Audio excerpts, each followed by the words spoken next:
It was the year 1940s. Four countries were in the race to achieve nuclear arms.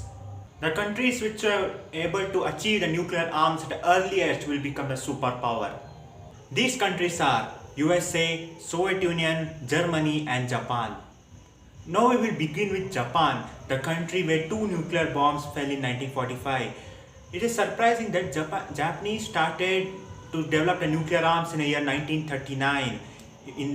They actually started a group or organization called Japanese Nuclear Programs. Unfortunately for Japan, they went in completely wrong way, full of errors in conducting the nuclear program.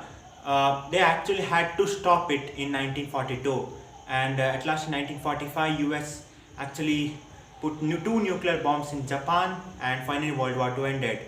Then comes Germany. The Germany were actually very interested in developing nuclear arms. They actually had started researching back in 1938, but somewhat gaps happened. Sometimes it got dismissed, sometimes it was restarted.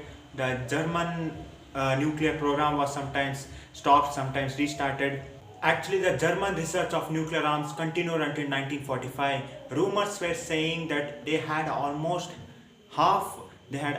reached the halfway path on developing a nuclear arms, but Germany lost the war and they surrendered.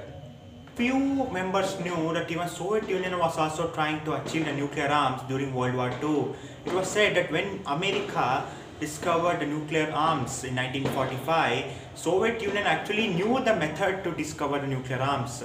And eventually, 4 years later, in 1949, Soviet Union became the second nation to achieve nuclear weapons. So we will go to the first country which achieved the nuclear arms, that is United States of America. It developed the nuclear weapons in the year 1945. Oppenheimer is the main scientist, is one of the instrumental in developing the nuclear fusion, in which it later on developed nuclear weapons. In this video, we got to know that Germany and Japan were almost close in getting nuclear arms. Don't know what history would have been if they had gained